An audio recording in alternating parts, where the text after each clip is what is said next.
Mulheres que correm com os lobos.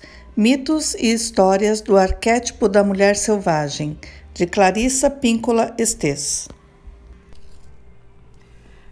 Prefácio. Todas nós temos anseio pelo que é selvagem. Existem poucos antídotos aceitos por nossa cultura para esse desejo ardente. Ensinaram-nos a ter vergonha desse tipo de aspiração.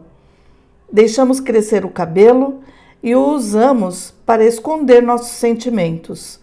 No entanto, o espectro da mulher selvagem ainda nos espreita de dia e de noite. Não importa onde estejamos, a sombra que corre atrás de nós tem decididamente 4 patas. Clarissa Pinkola Estes. Introdução. Cantando sobre os ossos.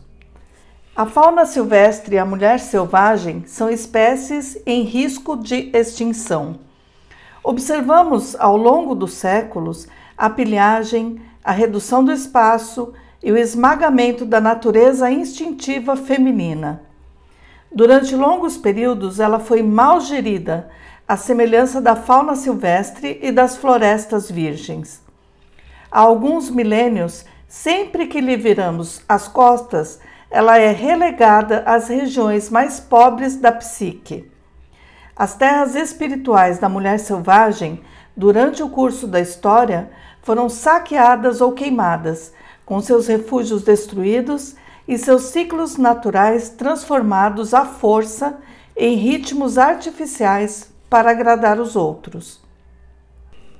Não é por acaso que as regiões agrestes e ainda intocadas do nosso planeta desaparecem à medida que fenece a compreensão da nossa própria natureza selvagem mais íntima.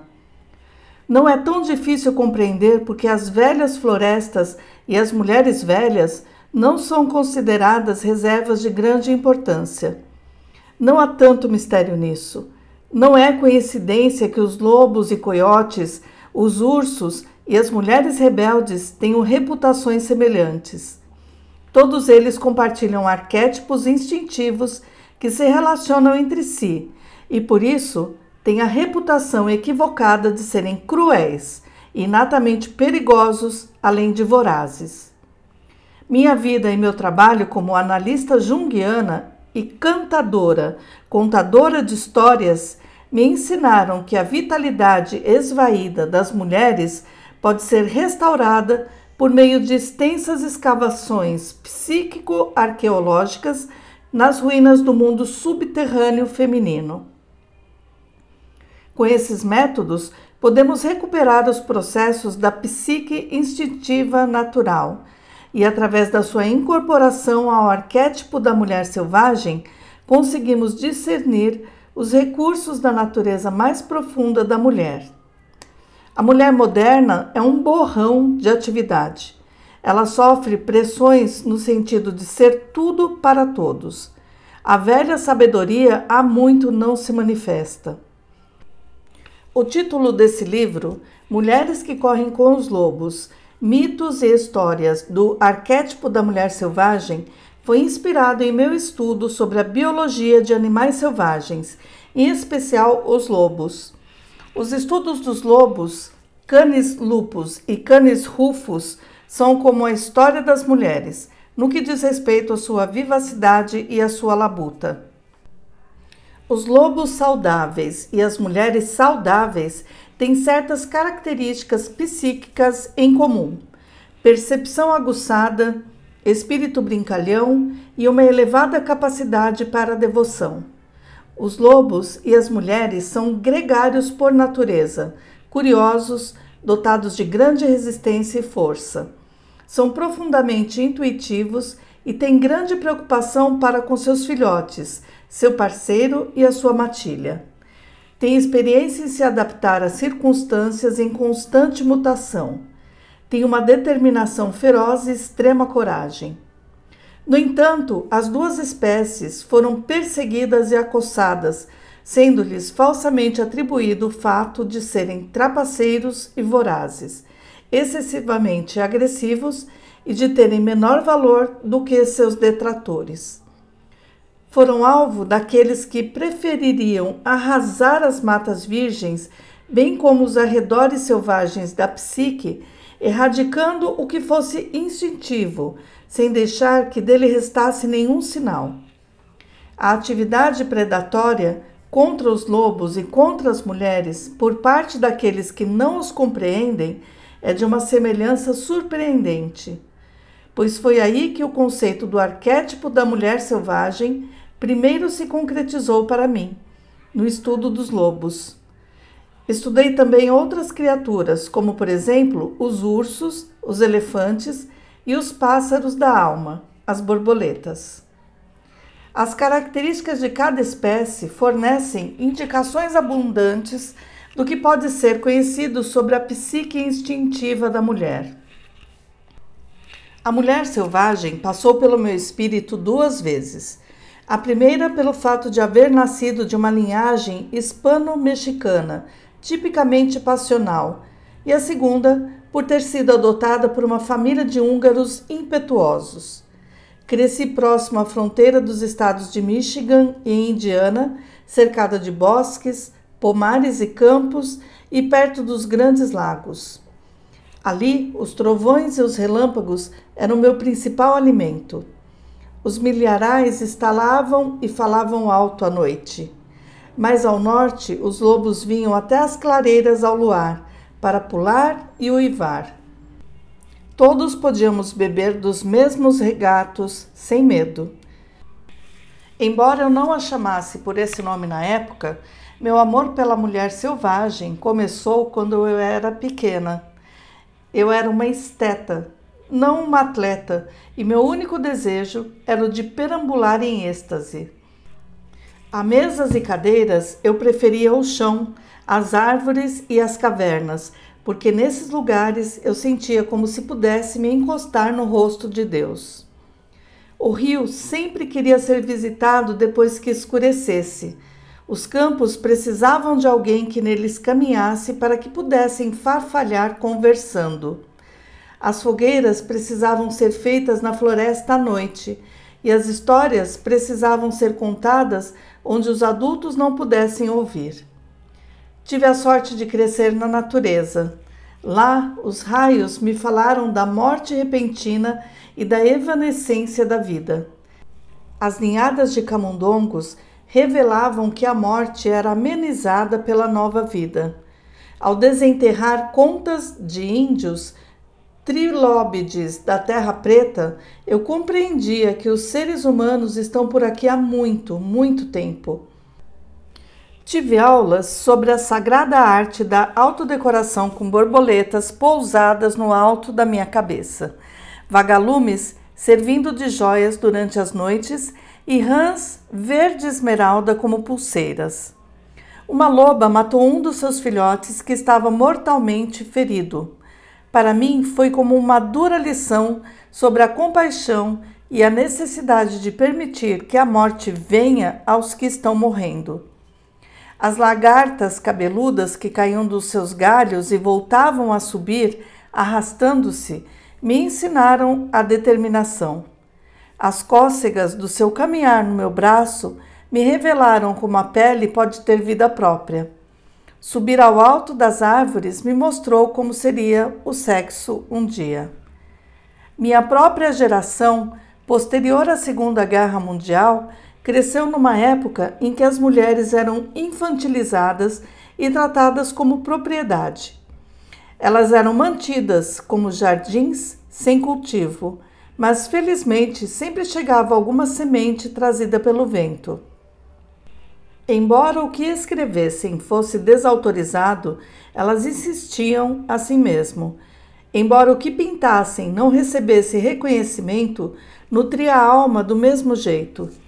As mulheres tinham de implorar pelos instrumentos e pelo espaço necessários às suas artes.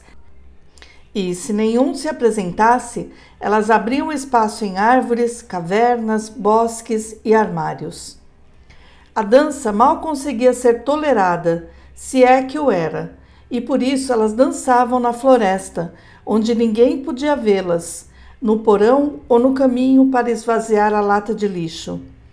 A mulher que se enfeitava despertava suspeitas. Um traje ou o próprio corpo alegre aumentava o risco de ela ser agredida ou de sofrer violência sexual. Não se podia dizer que lhe pertenciam as roupas que cobriam seus próprios ombros. Era uma época em que os pais que maltratavam seus filhos eram simplesmente chamados de severos, em que as lacerações espirituais de mulheres profundamente exploradas eram denominadas colapsos nervosos, em que as meninas e as mulheres que vivessem apertadas em cintas, amordaçadas e contidas eram consideradas certas, enquanto aquelas que conseguiam fugir da coleira uma ou duas vezes na vida eram classificadas de erradas. Por isso, igual a muitas mulheres antes e depois de mim, passei minha vida como uma criatura disfarçada. À semelhança da parentela que me precedeu, andei cambaleante em saltos altos e fui à igreja usando vestido e chapéu. No entanto, minha cauda fabulosa muitas vezes aparecia por baixo da bainha do vestido, e minhas orelhas se contorciam até meu chapéu sair do lugar, no mínimo cobrindo meus olhos e às vezes indo parar do outro lado da nave. Não me esqueci da canção daqueles anos sombrios, Hambre dell'alma, a canção da alma faminta, mas também não me esqueci do alegre canto rondô, o canto profundo, cuja letra volta à nossa mente quando nos dedicamos à regeneração do espírito. Como uma trilha que atravessa a floresta e vai cada vez diminuindo mais até quando parece se reduzir a nada, a teoria psicológica tradicional esgota-se rápido demais para a mulher criativa, talentosa, profunda. A psicologia tradicional é muitas vezes lacônica ou totalmente omissa quanto a questões mais profundas e importantes para as mulheres: o aspecto arquetípico, o intuitivo, o sexual e o cíclico, as idades das mulheres, o jeito de ser mulher, a sabedoria da mulher, seu fogo criador. Foi isso o que direcionou meu trabalho sobre o arquétipo da mulher selvagem durante quase 2 décadas. As questões da alma feminina não podem ser tratadas tentando-se esculpi-la de uma forma mais adequada a uma cultura inconsciente. Nem é possível dobrá-la até que tenha um formato intelectual mais aceitável para aqueles que alegam ser os únicos detentores do consciente. Não.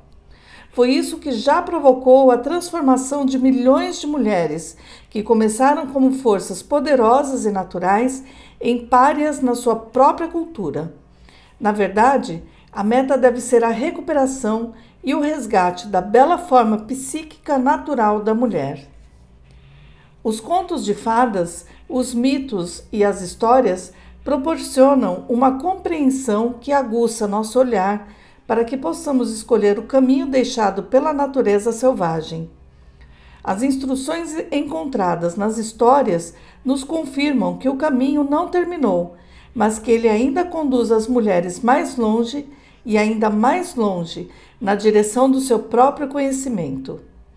As trilhas que todas estamos seguindo são aquelas do arquétipo da mulher selvagem, o self instintivo inato. Chamo-a de mulher selvagem porque essas exatas palavras, mulher e selvagem, criam llamar ou tocar a la puerta, a batida dos contos de fadas à porta da psique profunda da mulher. Llamar a tocar a la puerta significa literalmente tocar o instrumento do nome para abrir uma porta. Significa usar palavras para obter a abertura de uma passagem. Não importa a cultura pela qual a mulher seja influenciada, ela compreende as palavras mulher e selvagem intuitivamente. Quando as mulheres ouvem essas palavras, uma lembrança muito antiga é acionada, voltando a ter vida. Trata-se da lembrança do nosso parentesco absoluto, inegável e irrevogável com o feminino selvagem. Um relacionamento que pode ter se tornado espectral pela negligência, que pode ter sido soterrado pelo excesso de domesticação, proscrito pela cultura que nos cerca ou simplesmente não ser mais compreendido. Podemos ter nos esquecido do seu nome, podemos não atender quando ela chama o nosso, mas na nossa medula nós a conhecemos e sentimos sua falta. Sabemos que ela nos pertence, bem como nós a ela. Foi dentro desse relacionamento essencial, fundamental e básico que nascemos e na nossa essência é dele que derivamos. O arquétipo da mulher selvagem envolve o ser alfa matrilinear. Há ocasiões em que vivenciamos sua presença, mesmo que transitoriamente, e ficamos loucas de vontade de continuar.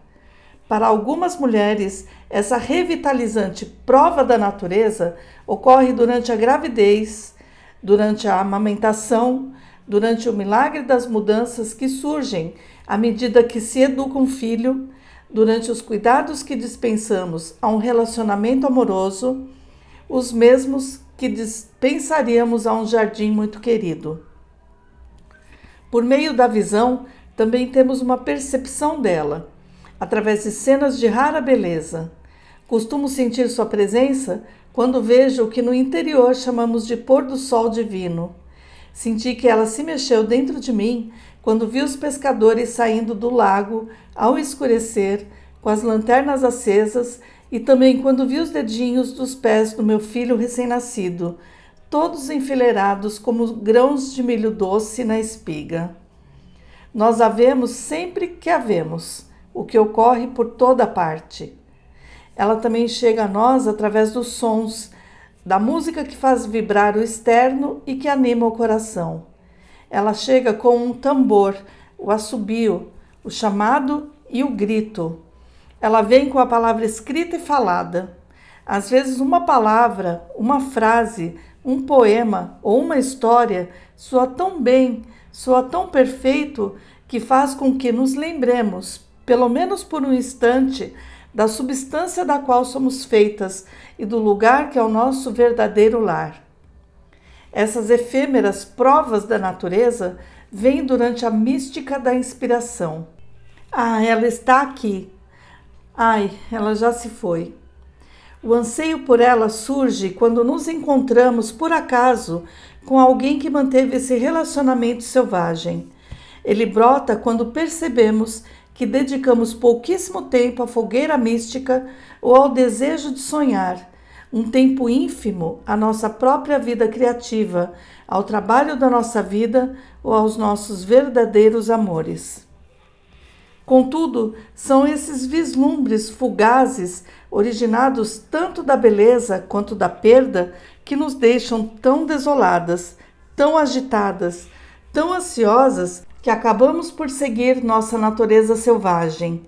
É então que saltamos floresta dentro, em meio ao deserto ou à neve, e corremos muito, com os nossos olhos varrendo o solo, nossos ouvidos em fina sintonia, procurando em cima e embaixo, em busca de uma pista, um resquício, um sinal de que ela ainda está viva, de que não perdemos nossa oportunidade. E quando farejamos seu rastro, é natural que corramos muito para alcançá-la, que nos livremos da mesa de trabalho, dos relacionamentos, que esvaziemos nossa mente, viremos uma nova página, insistamos numa ruptura, desobedeçamos as regras, paremos o mundo, porque não vamos mais prosseguir sem ela. Uma vez que as mulheres a tenham perdido e a tenham recuperado, elas lutarão com garra para mantê-la, pois com ela suas vidas criativas florescem, seus relacionamentos adquirem significado, profundidade e saúde, seus ciclos de sexualidade, criatividade, trabalho e diversão são restabelecidos. Elas deixam de ser alvos para as atividades predatórias dos outros. Segundo as leis da natureza, elas têm igual direito a crescer e vicejar.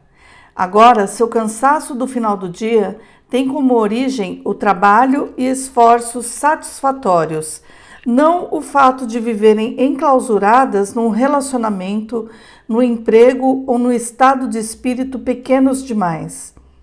Elas sabem instintivamente quando as coisas devem morrer e quando devem viver. Elas sabem como ir embora e como ficar. Quando as mulheres reafirmam seu relacionamento com a natureza selvagem, elas recebem o dom de dispor de uma observadora interna permanente, uma sábia, uma visionária, um oráculo, uma inspiradora, uma intuitiva, uma criadora, uma inventora e uma ouvinte que guia, sugere e estimula uma vida vibrante nos mundos interior e exterior. Quando as mulheres estão com a mulher selvagem, a realidade desse relacionamento transparece nelas. Não importa o que aconteça, essa instrutora, mãe e mentora selvagem dá sustentação às suas vidas interior e exterior.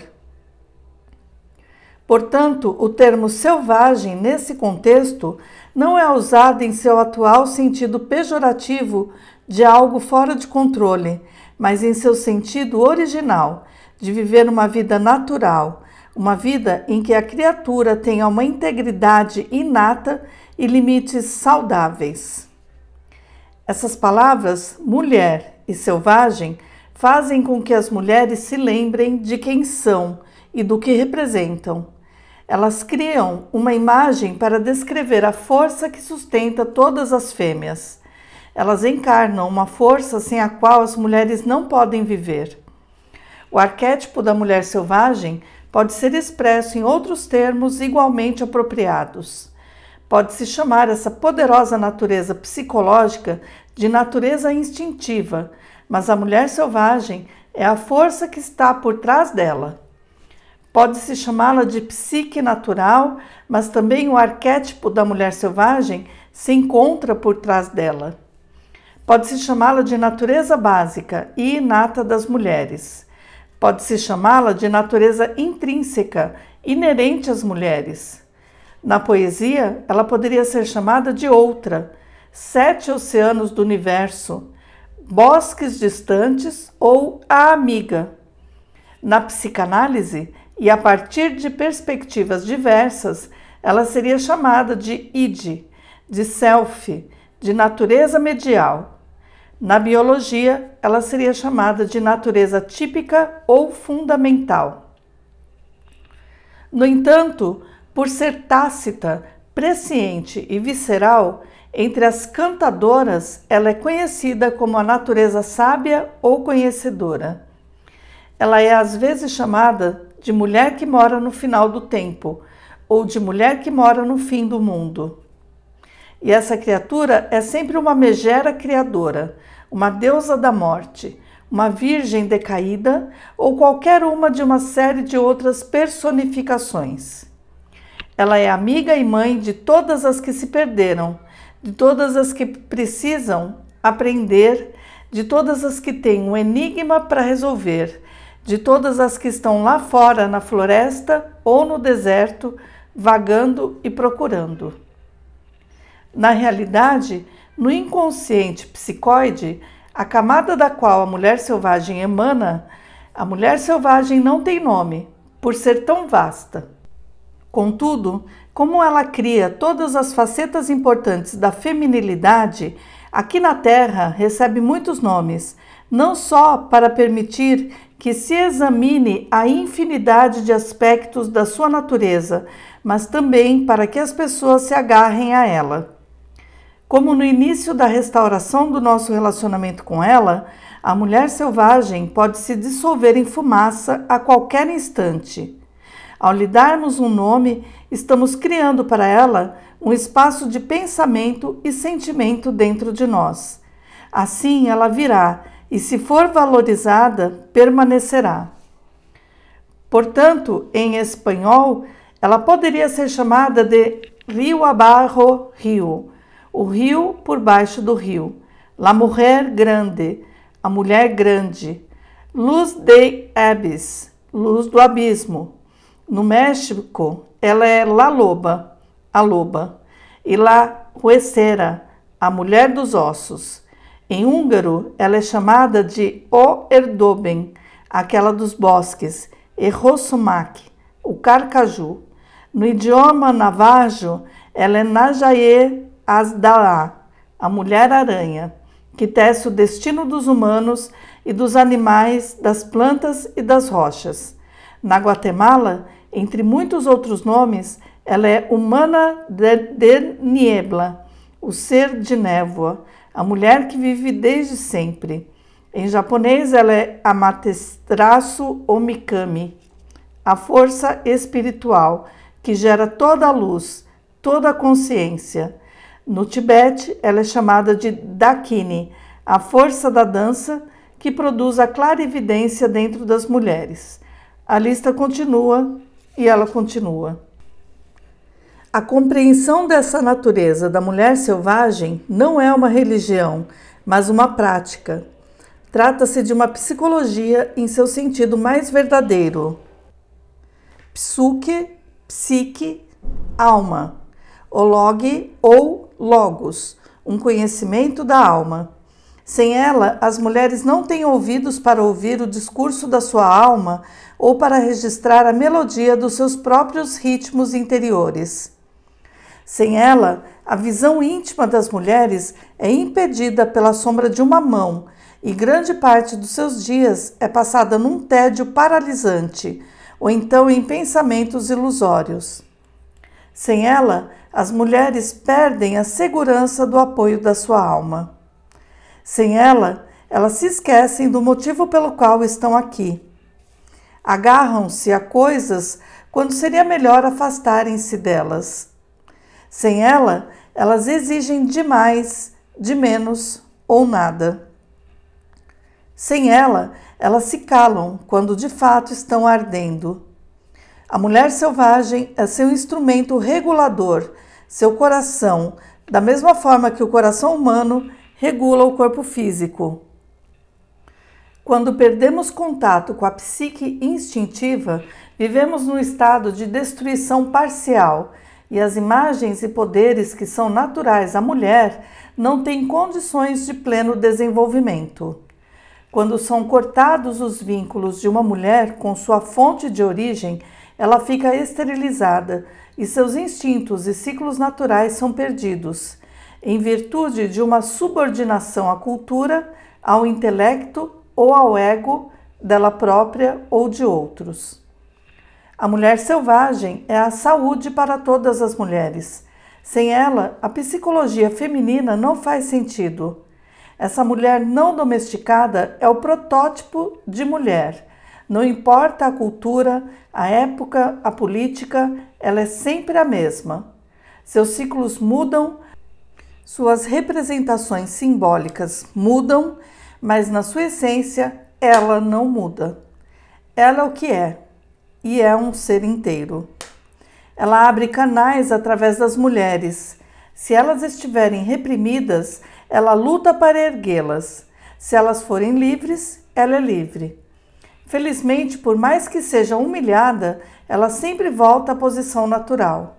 Por mais que seja proibida, silenciada, podada, enfraquecida, torturada, rotulada de perigosa, louca e de outros depreciativos, ela volta à superfície nas mulheres, de tal forma que mesmo a mulher mais tranquila, mais contida, guarda um canto secreto para a mulher selvagem. Mesmo a mulher mais reprimida tem uma vida secreta, com pensamentos e sentimentos ocultos, que são exuberantes e selvagens, ou seja, naturais. Mesmo a mulher presa com a máxima segurança reserva um lugar para o seu self selvagem, pois ela intuitivamente sabe que um dia haverá uma saída, uma abertura, uma oportunidade e ela poderá escapar. Creio que todos os homens e mulheres nascem com talentos. No entanto, a verdade é que houve pouca descrição dos hábitos e das vidas psicológicas de mulheres talentosas, criativas, brilhantes. Muito foi escrito, porém, a respeito das fraquezas e defeitos dos seres humanos em geral, e das mulheres em particular. No caso do arquétipo da mulher selvagem, para vislumbrá-la, captá-la e utilizar o que ela oferece, precisamos nos interessar mais pelos pensamentos, sentimentos e esforços que fortalecem as mulheres e computar corretamente os fatores íntimos e culturais que as debilitam. Em geral, quando compreendemos a natureza selvagem como um ser autônomo que anima e dá forma à vida mais profunda de uma mulher, podemos começar a nos desenvolver de um modo jamais considerado possível. Uma psicologia que ignore esse ser espiritual inato, central à psicologia feminina, trai as mulheres, suas filhas, netas e todas as suas descendentes futuras. Portanto, para que se aplique um bom medicamento às partes feridas da psique selvagem, para que se corrija o relacionamento com a mulher selvagem, será necessário classificar corretamente os distúrbios da psique. Embora na minha profissão clínica disponhamos de um bom manual estatístico e diagnóstico e de um considerável volume de diagnósticos diferenciais, bem como de parâmetros psicanalíticos que definem a psicopatia através da organização ou da falta da mesma, na psique objetiva e no eixo ego-self, existem ainda outros comportamentos e sentimentos típicos que, a partir do sistema de coordenadas da mulher, descrevem com impacto qual é o problema. Quais os sintomas associados aos sentimentos de um relacionamento interrompido com a força selvagem da psique? Sentir, pensar ou agir, segundo qualquer um dos seguintes exemplos, representa ter um relacionamento parcialmente prejudicado ou inteiramente perdido com a psique instintiva profunda. Usando-se exclusivamente a linguagem das mulheres, trata-se de sensações de extraordinária aridez, fadiga, fragilidade, depressão, confusão, de estar amordaçada, calada à força, desestimulada. Sentir-se assustada, deficiente ou fraca, sem inspiração, nem ânimo, sem expressão, sem significado, envergonhada, com uma fúria crônica, instável, amarrada, sem criatividade, reprimida, transtornada.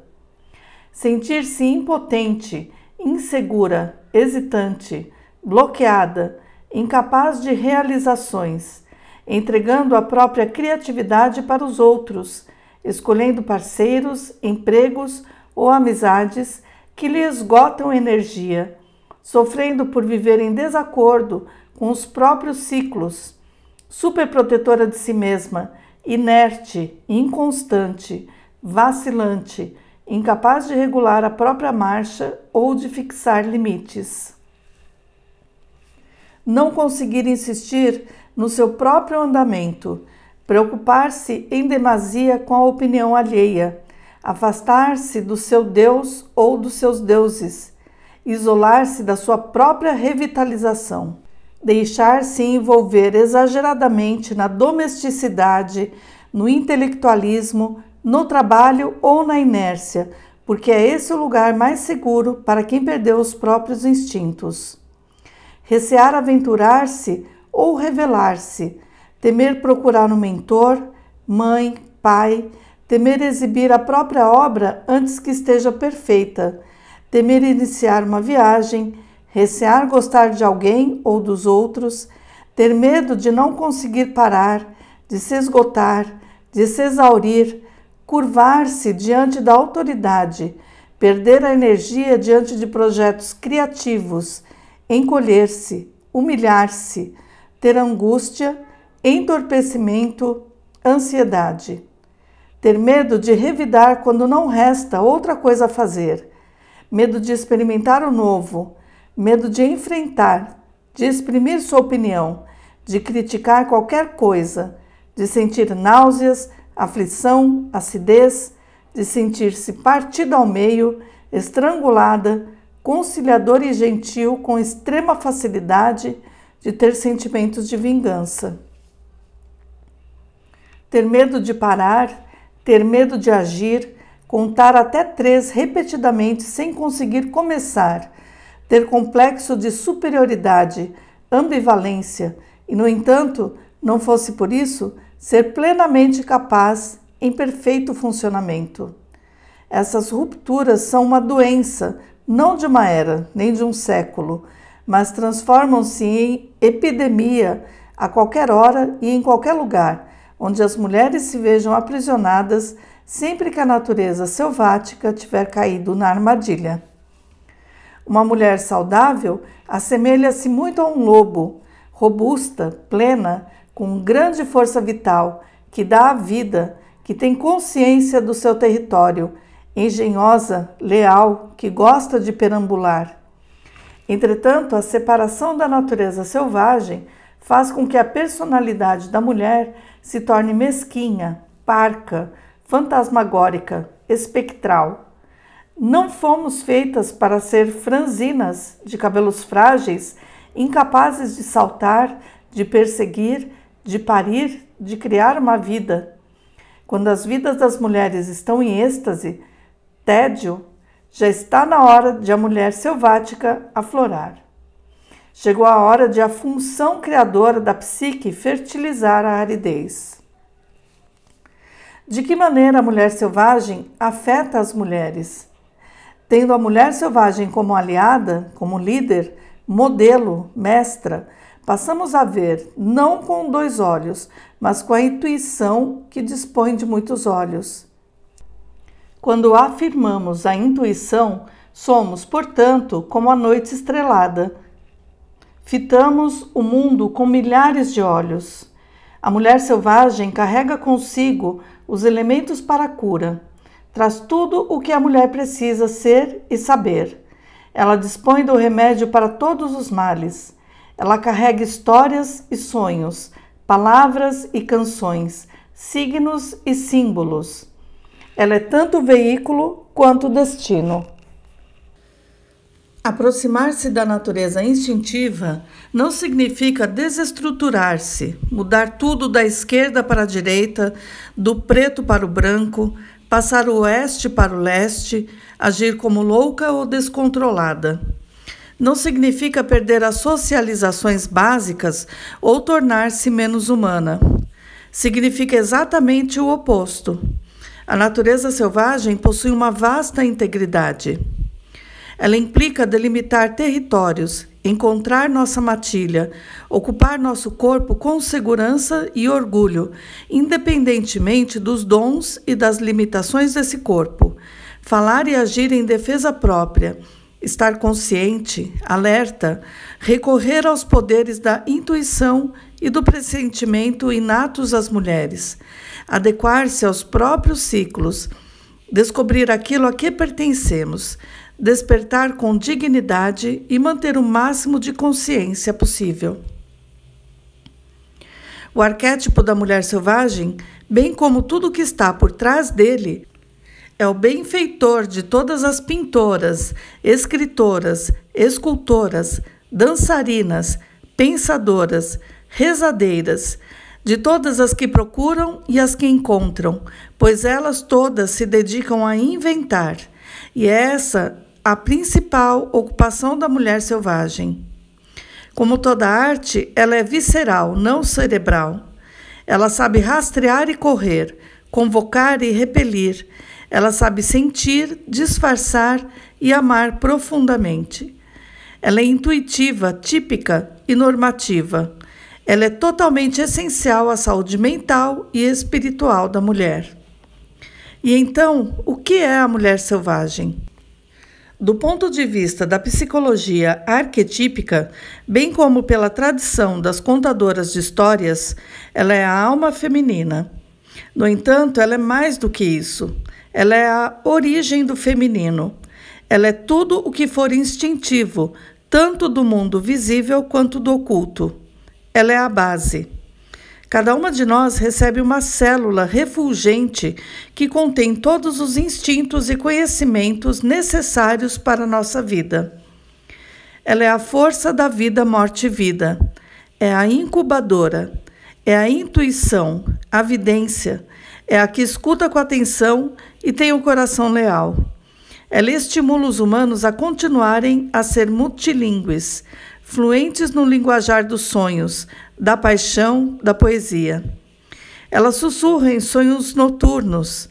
Ela deixa em seu rastro, no terreno da alma da mulher, um pelo grosseiro e pegadas lamacentas. Esses sinais enchem as mulheres de vontade de encontrá-la, libertá-la e amá-la. Ela é ideias, sentimentos, impulsos e recordações. Ela ficou perdida e esquecida por muito tempo. Ela é a fonte, a luz, a noite, a treva e o amanhecer. Ela é o cheiro da lama boa e a perna traseira da raposa. Os pássaros que nos contam segredos pertencem a ela. Ela é a voz que diz, por aqui, por aqui. Ela é quem se enfurece diante da injustiça. Ela é a que gira como uma roda enorme. Ela é a criadora dos ciclos. É à procura dela que saímos de casa, e é à procura dela que voltamos para casa. Ela é a raiz estrumada de todas as mulheres. Ela é tudo que nos mantém vivas quando achamos que chegamos ao fim. Ela é a geradora de acordos e ideias pequenas e incipientes. Ela é a mente que nos concebe. Nós somos os seus pensamentos. Onde ela está presente? Onde se pode senti-la? Onde se pode encontrá-la? Ela caminha pelos desertos, bosques, oceanos, cidades, nos subúrbios e nos castelos. Ela vive entre rainhas, entre camponesas, na sala de reuniões, na fábrica, no presídio, na montanha da solidão. Ela vive no gueto, na universidade e nas ruas. Ela deixa pegadas para que possamos medir nosso tamanho. Ela deixa pegadas onde quer que haja uma única mulher que seja solo fértil. Onde vive a mulher selvagem? No fundo do poço, nas nascentes, no éter do início dos tempos. Ela está na lágrima e no oceano. Está no câmbio das árvores, que zune à medida que cresce. Ela vem do futuro e do início dos tempos. Vive no passado e é evocada por nós. Vive no presente e tem um lugar à nossa mesa. Fica atrás de nós numa fila e segue à nossa frente quando dirigimos na estrada. Ela vive no futuro e volta no tempo para nos encontrar agora. Ela vive no verde que surge através da neve, nos caules farfalhantes do milho seco do outono. Ali onde os mortos vêm ser beijados e para onde os vivos dirigem suas preces. Ela vive no lugar onde é criada a linguagem. Ela vive da poesia, da percussão e do canto. Vive de semínimas e apojaturas, numa cantata, numa sestina e nos blues. Ela é o momento imediatamente anterior àquele em que somos tomadas pela inspiração. Ela vive num local distante que abre caminho até nosso mundo. As pessoas podem pedir evidências, uma comprovação da existência da mulher selvagem. No fundo, estão pedindo provas da existência da psique. Já que somos a psique, somos também a prova. Cada uma e todas nós comprovamos não só a existência da mulher selvagem, mas também a sua condição em termos coletivos. Somos a prova do inefável numen feminino. Nossa existência é paralela à dela. Nossas experiências internas e externas com elas são essas provas. Nossos milhares e milhões de encontros intrapsíquicos com ela, em nossos sonhos noturnos e pensamentos diurnos, em nossos anseios e aspirações, são a confirmação de que ela existe. O fato de nos sentirmos desoladas na sua ausência, de ansiarmos por sua presença quando dela estamos separadas, essas são manifestações de ela ter passado por aqui. Fiz meu doutorado em psicologia etnoclínica, que é o estudo da psicologia clínica aliada à etnologia, dando esta última ênfase ao estudo da psicologia de grupos, em especial de tribos. Meu pós-doutorado foi em psicologia analítica, o que me qualifica para trabalhar como analista junguiana. Minha experiência pessoal como cantadora, messemondó, poeta e artista molda da mesma forma meu trabalho com os analisandos. Às vezes pedem-me que diga o que faço no consultório para ajudar as mulheres a voltar para suas naturezas selvagens. Dou uma ênfase substancial à psicologia clínica e de desenvolvimento e uso o ingrediente mais fácil e mais acessível para a cura, as histórias. Acompanhamos o material fornecido pelos sonhos da paciente, material que contém muitas tramas e enredos. As sensações físicas e as recordações do corpo da analisanda são também histórias que podem ser interpretadas e trazidas para o nível consciente. Além disso, ensino uma forma de poderoso transe interativo que se aproxima da imaginação ativa de Jung. E isso também produz histórias que elucidam ainda mais a viagem psíquica da paciente. Entramos em contato com a natureza selvagem através de perguntas específicas e através do exame de contos de fadas, histórias do folclore, lendas e mitos. Na maioria das vezes, conseguimos, com o tempo, descobrir o mito ou o conto de fadas condutor, que contém todas as instruções de que uma mulher necessita para seu atual desenvolvimento psíquico. Essas histórias compreendem o drama da alma de uma mulher.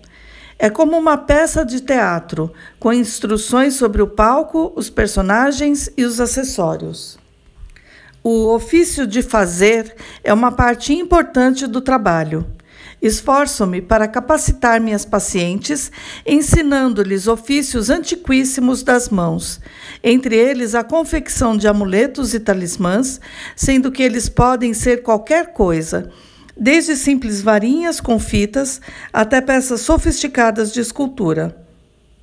A arte é importante porque ela celebra as estações da alma, ou algum acontecimento trágico ou especial na trajetória da alma. A arte não é só para o indivíduo, não é só um marco da compreensão do próprio indivíduo, ela é também um mapa para aqueles que virão depois de nós. Como seria de se imaginar, o trabalho com cada pessoa é extremamente individualizado, pois é verdade que não existem pessoas iguais. Esses fatores, no entanto, permanecem constantes no meu trabalho com pessoas. E eles são os fundamentos para todo o trabalho dos seres humanos, o meu assim como o seu. O ofício de perguntar, o ofício de contar histórias, o ofício de ocupar as mãos, todos esses representam a criação de algo, e esse algo é a alma. Sempre que alimentamos a alma, ela garante a expansão. Portanto, seguem-se histórias que elucidam o relacionamento com a mulher selvagem.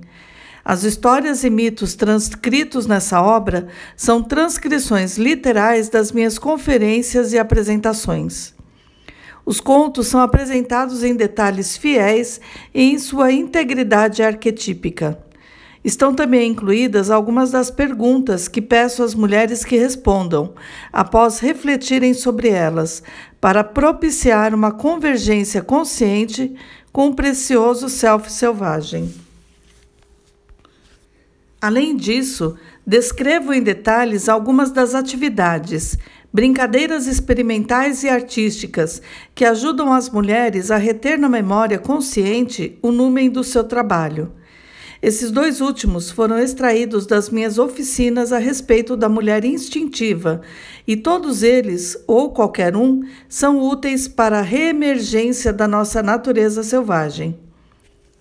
Como espero que vocês concluam, trata-se de métodos palpáveis para amenizar velhas cicatrizes, dar alívio a antigas feridas e recuperar técnicas esquecidas de um modo prático. As histórias são bálsamos medicinais. Achei as histórias interessantes desde que ouvi minha primeira. Elas têm uma força. Não exigem que se faça nada, que se seja nada, que se haja de nenhum modo. Basta que prestemos atenção. A cura para qualquer dano ou para resgatar algum impulso psíquico perdido está nas histórias. Elas suscitam interesse, tristeza, perguntas, anseios e compreensões que fazem aflorar o arquétipo, nesse caso, o da mulher selvagem. Nas histórias estão incrustadas instruções que nos orientam a respeito das complexidades da vida. As histórias nos permitem entender a necessidade de reerguer um arquétipo submerso e os meios para realizar essa tarefa. Dentre centenas de histórias que examinei durante décadas, as que estão nas páginas que se seguem são as que exprimem com maior clareza a fartura do arquétipo da mulher selvagem. Às vezes, várias camadas culturais superpostas desorganizam os esqueletos das histórias. Por exemplo, no caso dos irmãos Grimm, entre outros colecionadores de contos de fadas dos últimos séculos, existe forte suspeita de que os informantes, os contadores de histórias daquela época, às vezes purificavam as histórias em consideração aos irmãos religiosos. Também suspeitamos de que os famosos irmãos tenham continuado a tradição de cobrir antigos símbolos pagãos com outros cristãos, de tal modo que uma velha curandeira num conto passava a ser uma bruxa perversa. Um espírito transformava-se num anjo. Um véu ou coifa iniciática tornava-se um lenço.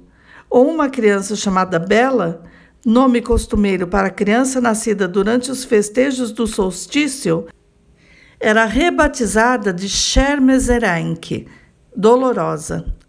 Os elementos sexuais eram omitidos. Animais e criaturas prestimosas eram transformados em demônios e espíritos do mal. Foi assim que se perderam muitos dos contos femininos que continham instruções sobre o sexo, o amor, o dinheiro, o casamento, o parto, a morte e a transformação. Foi assim que foram arrasados e encobertos os mitos e contos de fadas que explicavam mistérios antiquíssimos das mulheres. Na maioria das coletâneas de contos de fadas e mitos hoje existentes, foi expurgado tudo o que fosse escatológico, sexual, perverso, pré-cristão, feminino, iniciático ou que se relacionasse às deusas, que representasse a cura para vários males psicológicos e que desse orientação para alcançar êxtases espirituais. No entanto, eles não estão perdidos para sempre. Em cada fragmento de história está a estrutura do todo. Andei bisbilhotando no que chamo, em tom brincalhão, de paleomitologia e retórica dos contos de fadas. Comparo muitas versões do mesmo conto e compilo a maior quantidade possível de versões novas e antigas. Comparo, então, as formas num trabalho de reconstrução a partir de antigos modelos arquetípicos recolhidos em anos de estudo da psicologia dos arquétipos, que preserva e estuda todos os enredos e temas dos contos de fadas, das lendas e dos mitos, com o objetivo de compreender as vidas instintivas dos seres humanos. Recebo a ajuda de modelos presentes nos mundos imaginários, no inconsciente coletivo de todos os seres humanos, aos quais podemos recorrer através de sonhos e de estados especiais de consciência. Muitas vezes, um último acabamento pode ser obtido por meio da comparação das versões das histórias com os dados arqueológicos das próprias culturas femininas ancestrais, como, por exemplo, imagens, máscaras e cerâmicas rituais. Em suma, usando o estilo dos contos de fadas, passo muito tempo remexendo as cinzas com meu nariz. Venho estudando padrões arquetípicos há mais de 20 anos e os mitos, contos de fadas e o folclore há muito mais tempo. Acumulei vastos conhecimentos sobre os esqueletos das histórias. É fácil detectar quando está faltando o esqueleto numa história. No transcorrer dos séculos, várias conquistas de nações por outras nações e conversões religiosas, tanto pacíficas quanto impostas pela força, encobriram ou alteraram a essência original das antigas histórias. Existem, porém, boas novas. Apesar de todo o desmantelamento estrutural das versões existentes dos contos, um padrão definido e luminoso ainda transparece. A partir dele, podemos realizar uma reconstrução. A partir da forma dos fragmentos e pedaços, podemos determinar com acerto o que foi perdido na história, e esses pedaços que faltam podem ser reformulados com precisão, revelando muitas vezes espantosas estruturas subjacentes que começam a sanar a tristeza das mulheres, originada pela destruição de tantos dos antigos mistérios. Não é bem assim. Eles não foram destruídos. Tudo o que poderíamos precisar, tudo o que poderíamos um dia chegar a precisar, ainda está saindo aos sussurros dos esqueletos das histórias. Coletar histórias é uma atividade paleontológica contínua. Quanto maior o número de ossos do esqueleto de histórias que tivermos, maior a probabilidade de descoberta da história inteira. Quanto mais inteiras forem as histórias, maior será o número de mudanças e desenvolvimentos da psique a nós apresentados, e melhor será a nossa oportunidade de captar e evocar o trabalho da alma. Quando trabalhamos a alma, ela, a mulher selvagem, vai se expandindo. Quando criança, tive a sorte de viver cercada de pessoas de muitos dos velhos países da Europa e do México.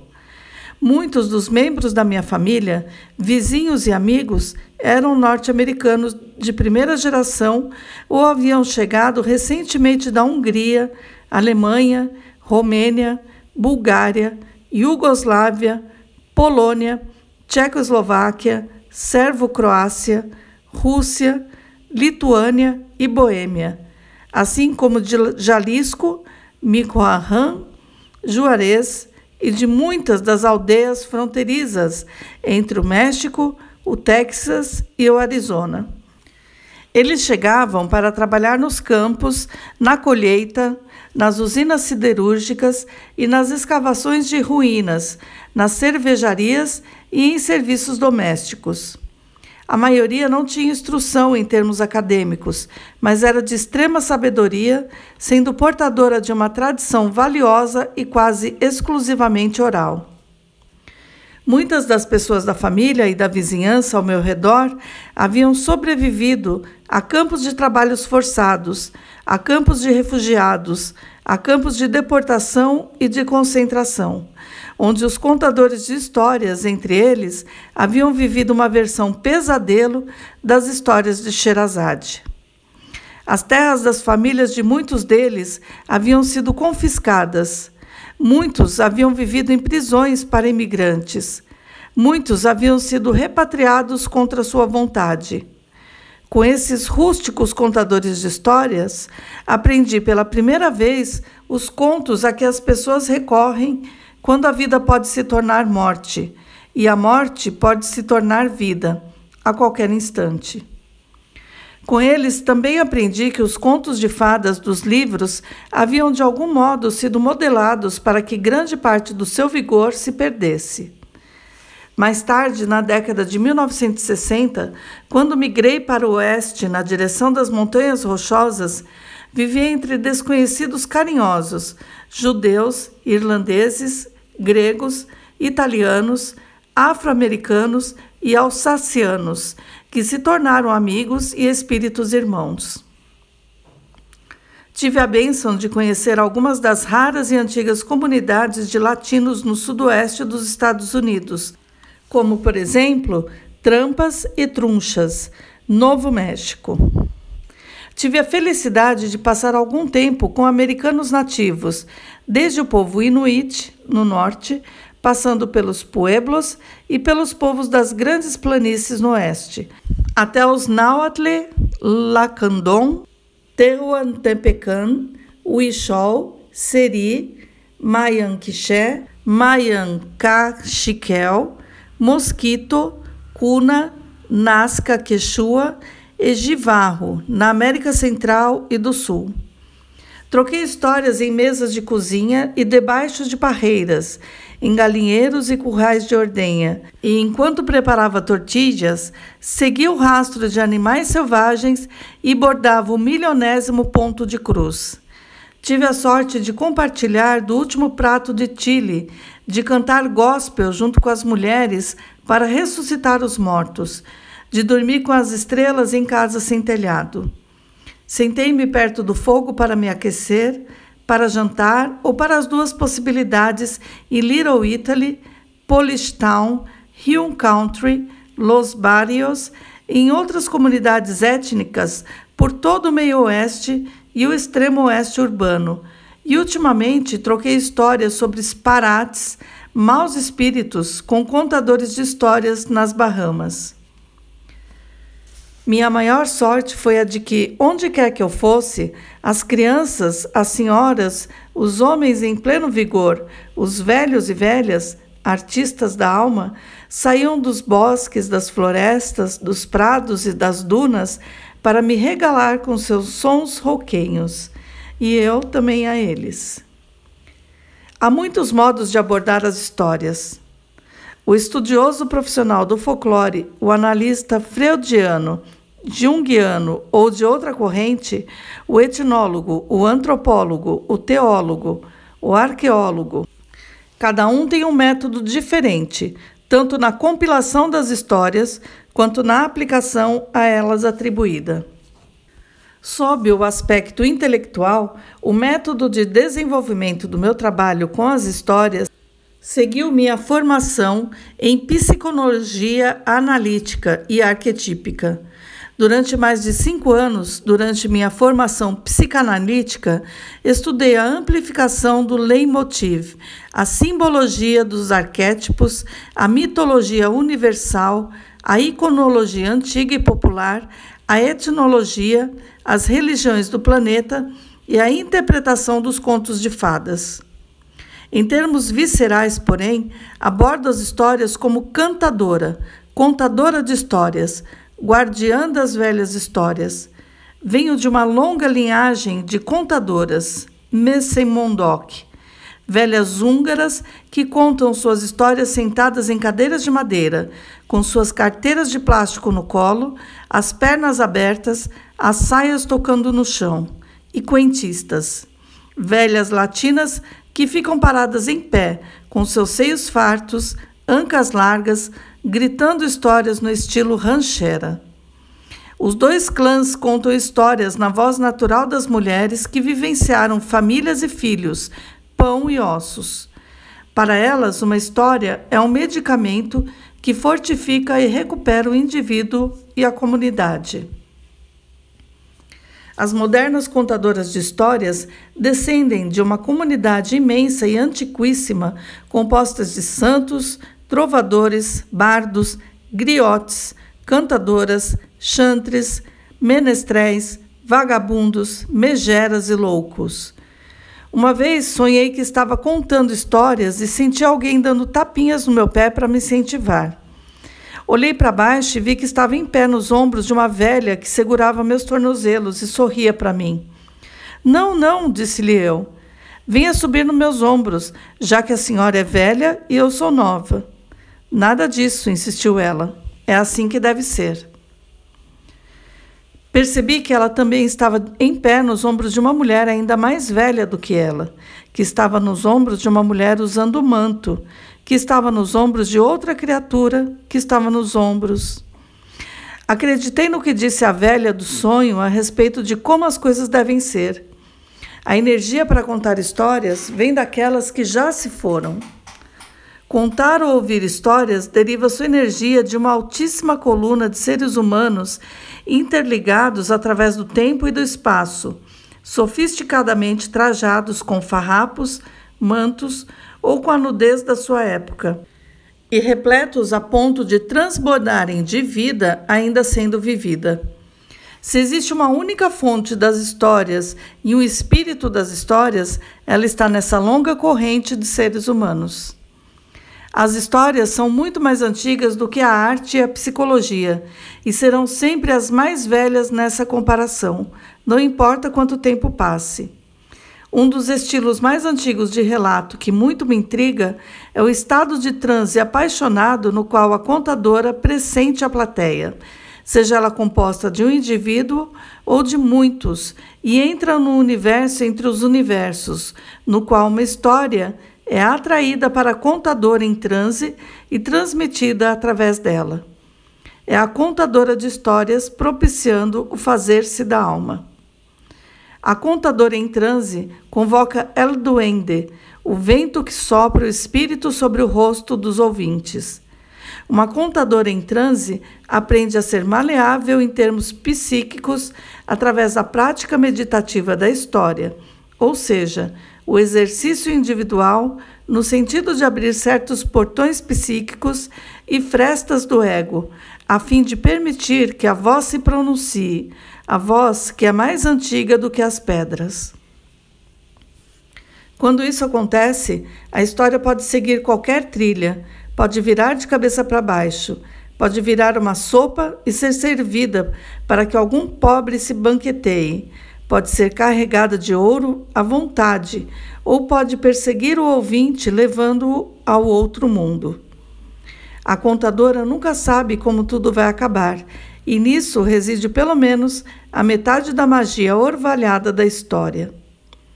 Este é um livro de relatos sobre os costumes do arquétipo da mulher selvagem. Tentar esquematizá-la, delimitar sua vida psíquica dentro de escaninhos, seria contrário ao seu espírito. Conhecê-la é um processo permanente, um processo que dura a vida inteira, e é por isso que essa obra é um trabalho permanente, perpétuo. Assim, seguem-se algumas histórias a serem usadas como vitaminas para a alma, algumas observações, alguns fragmentos de mapas, pedacinhos de resina de pinheiro para grudar penas em árvores como sinalização do caminho e algum mato rasteiro amassado guiando o trajeto de volta a El Mundo Subterrâneo, nosso lar psíquico. As histórias conferem movimento à nossa vida interior, e isso tem importância especial nos casos em que a vida interior está assustada, presa ou encurralada. As histórias lubrificam as engrenagens, fazem correr a adrenalina, mostram-nos a saída e, apesar das dificuldades, abrem para nós portas amplas em paredes anteriormente fechadas, aberturas que nos levam à terra dos sonhos, que conduzem ao amor e ao aprendizado, que nos devolvem a nossa verdadeira vida de mulheres selvagens e sagazes. Histórias como Barba Azul nos dão ideia exata do que fazer a respeito do ferimento que não para de sangrar.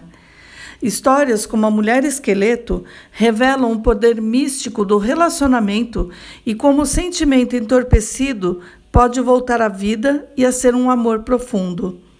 Os dons da velha mãe morte podem ser encontrados na personagem de Baba Yaga, velha megera selvagem. A bonequinha que mostra o caminho quando tudo parece perdido faz voltar à tona uma das artes femininas instintivas perdidas em Vasalisa a Sabida. Histórias como La Loba, a mulher dos ossos no deserto, falam da função transformadora da psique. A donzela sem mãos recupera os estágios perdidos dos antigos ritos de iniciação das mulheres selvagens de tempos antigos, fornecendo assim orientações duradouras e atemporais para todos os anos de vida da mulher. É nosso encontro com a mulher selvagem que nos leva a não limitar nossa conversa aos seres humanos, nossos momentos mais esplêndidos aos salões de dança, nossos ouvidos apenas à música produzida por instrumentos feitos pelo homem, nossos olhos à beleza ensinada, nossos corpos às sensações aprovadas, nossas mentes àquilo a respeito de que todos já estão de acordo. Essas histórias apresentam um insight penetrante, a chama da vida apaixonada, o fôlego para dizer o que sabemos, a coragem de suportar o que vemos sem afastar os olhos, o perfume da alma selvagem. Este é um livro de história de mulheres, apresentadas como marcos ao longo do caminho. Elas são para você ler, refletir e prosseguir na direção da sua própria liberdade natural e conquistada, do seu carinho para consigo mesma, para com os animais, a terra, as crianças, as irmãs, os amantes e os homens. Já vou lhe avisar, as portas para o mundo da mulher selvagem são poucas, porém valiosas. Se você tem uma cicatriz profunda, ela é uma porta. Se você tem uma história muito antiga, ela é uma porta. Se você gosta do céu e da água, tanto que mal consegue aguentar, isso é uma porta. Se você anseia por uma vida mais profunda, mais plena, por uma vida sã, isso é uma porta. O material contido nesse livro foi selecionado para lhe dar coragem. O trabalho é oferecido como um fortificante para aquelas que estão no meio do caminho, incluindo-se as que lutam em difíceis paisagens interiores, bem como as que lutam no mundo e por ele. Precisamos nos esforçar para permitir que nossa alma cresça naturalmente, até atingir sua profundidade natural.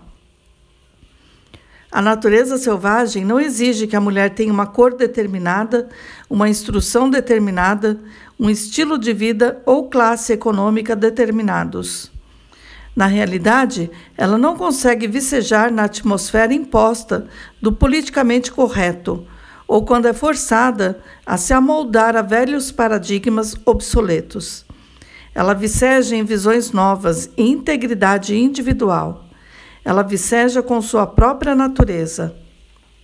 Portanto, se você for introvertida ou extrovertida, uma mulher que ama mulheres, uma mulher que ama homens, uma mulher que ama a Deus ou todas as opções anteriores, se você possui um coração singelo ou as ambições de uma amazona, se você está querendo chegar ao topo ou apenas levar a vida um dia após o outro, se você é animada ou triste, majestosa ou vulgar, a mulher selvagem lhe pertence. Ela pertence a todas as mulheres. Para encontrar a mulher selvagem, é necessário que as mulheres se voltem para suas vidas instintivas, sua sabedoria mais profunda. Portanto, vamos nos apressar agora e trazer nossas lembranças de volta ao espírito da mulher selvagem. Vamos cantar sua carne de volta aos nossos ossos. Despir quaisquer mantos falsos que tenhamos recebido. Assumir o manto verdadeiro do poder do conhecimento e do instinto. Invadir os terrenos psíquicos que nos pertenceram um dia. Desfraldar as faixas, preparar a cura. Voltemos agora, mulheres selvagens, a uivar, rir e cantar para aquela que nos ama tanto. Para nós a questão é simples. Sem nós, a mulher selvagem morre. Sem a mulher selvagem, nós morremos. Para a verdadeira vida, ambas têm de existir.